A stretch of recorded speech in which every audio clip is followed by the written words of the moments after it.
Welcome to Colorado Inside Out Postgame, a special web exclusive production here on Channel 12. Let's get a quick take on the majority in the state Senate and state House remaining under question until early Friday, thanks to some very close races and some very slow vote counting in Adams County. If trends continue as of this taping, and we're still not official, it looks like Republicans will secure a one-vote majority in the state Senate, with the Democrats holding the House by at least 2 to 3 seats. But again, nothing's official as of this taping. Lynn Bartles, ace reporter of the Denver Post. For what we know right now, again, if the trends continue, it looks like the Republicans will pull out the state Senate. But gosh, you know, by 9:30, 10 o'clock on election night, it seemed all but secure. There were champagne being popped, and now it's nip and tuck to the very end. Well, because what the do you last think? votes coming in were mainly for Democrats. And the problem is, though, nobody knew that there'd be this Adams County swell. The Democrats hadn't even campaigned there. Adams County's fine. It'd be like spending money in Denver, I think, in their minds. The person I think who's lighting the candle on this is not Bill Cadman, who would be the Senate president if Republicans take over, but John Hickenlooper, who enjoyed 2 first years in office that were absolutely mind-bogglingly fascinating for him. He's talked about being vice presidential material and everything because he had a split legislature where none of the crazy stuff got to his desk or none of the stuff viewed as too out of control. I mean, Penn, you were there in 2000 when John Andrews and those guys took over the Senate. It was all social issues. They didn't care that classrooms were going to close just as long as, by God, they had 10 commandments posted and there was no liberals teaching them. And I think Democrats lost some of that.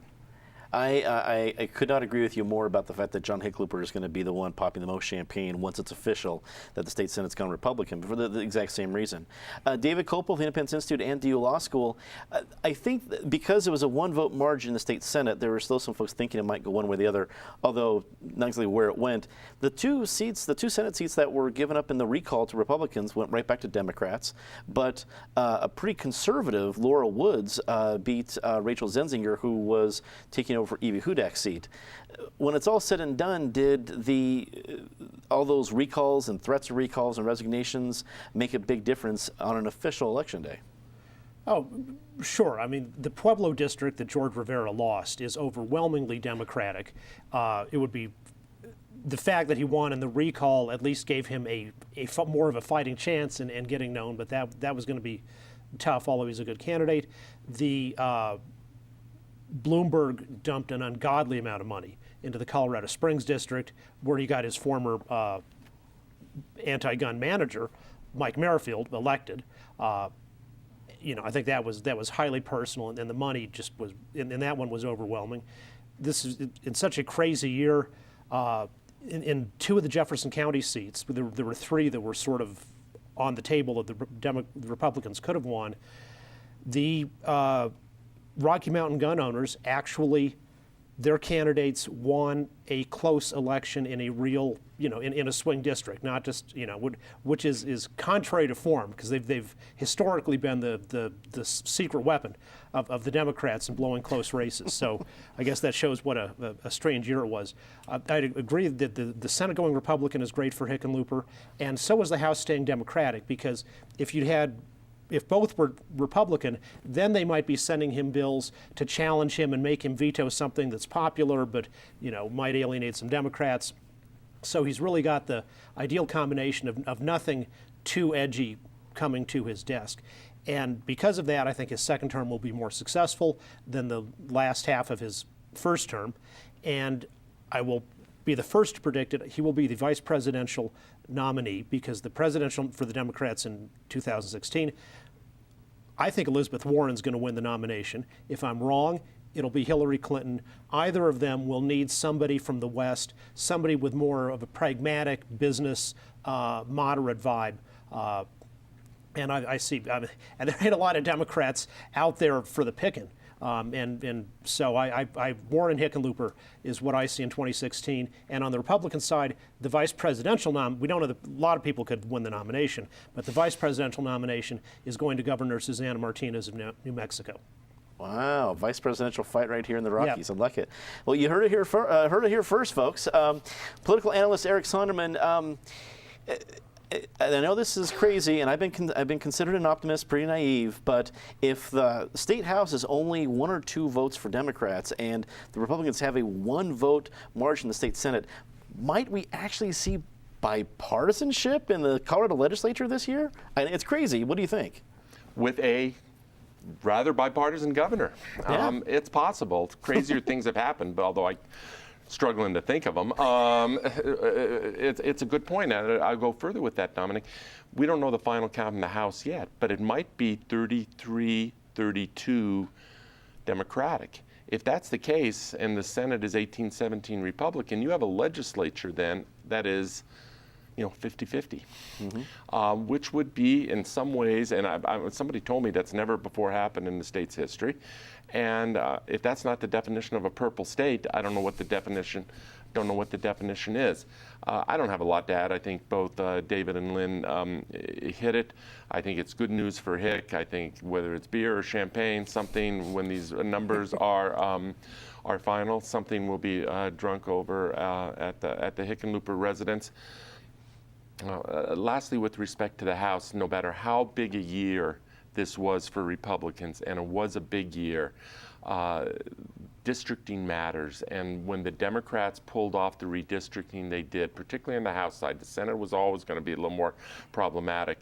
They thought the House was bulletproof in terms of ever losing it. And they might be right. If you don't lose it in 2014 in that climate, it might not be lost until there's another districting cycle following 2020. Penfield Tate, attorney with Greenberg Traurig, and a longtime state lawmaker. Will we have bipartisanship? We haven't had for a long time. Well, I mean, we've had little shades of it, but because I think so many people talk now on the national level that bipartisanship is just this fable from years ago, could Colorado be the model? So much to say, so little time. So there's always bipartisanship. What happens is the lack of it becomes more pronounced on big issues. Every year, minority party members get bills passed, no matter who's in the majority, who's in the minority. So you always have bipartisanship.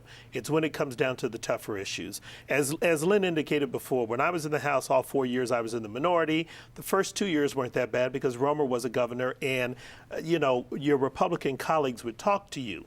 When Owens got elected governor and then Republicans controlled both chambers, that's when we got all of these permanent tax cuts that bankrupted the state, which caused the need for Referendum C and some other adjustments since then. When you look at this election cycle, it's much the same. You saw members of the Senate get recalled over gun issues, and the people who took them out are now gone, which tells you that that was a single issue that mattered to constituents at that time. And so although the Gun Owners Association may have gotten some of their candidates elected, I think they misunderstand the message if they think now this is carte blanche to go back and rewrite some of the gun control measures that are in place, because I think the vast majority of Coloradans want things right where they are. There was some overreaching by Democrats when they had the House, Senate, and the governor's office. That's been checked. And I don't think people are going to want to go backwards on that. Just like nationally, I don't think Republicans are going to be able to repeal the Affordable Care Act, tinker with it, which is appropriate because it's not perfect, but you're not going to repeal it. Finally, to David's point, I think Governor Hickenlooper is happy. I think this will help save him from himself, because some of the truly crazy stuff from either extreme, if it's split control, is going to die before it gets to his desk, so he can focus on things that matter most to him. But when we look at 2016, I don't know who anyone's nominee is going to be, but I think Ted Cruz is feeling very happy, as is Rand Paul, because I think they believe that their folks have given the Republicans this win. But when you look at Colorado, when you look at who may be a VP candidate, when you talk about somebody who has all of the right demographic attraction, you can't forget Ken Salazar, former Secretary of the Interior, former U.S. Senator. Wow. See, so this is going to be a very valuable piece of video in about, what, a year and a half? It's going to be great. We're going to see this on national news, folks, so one way or the other. That's all the time we have for Colorado Insider Postgame this week. Leave us a comment. Tell us what you think and who you think might be the vice presidential candidate in 2016 from Colorado. For everyone here at CPT12.org, I'm Dominic Dezzutti. Thanks for watching.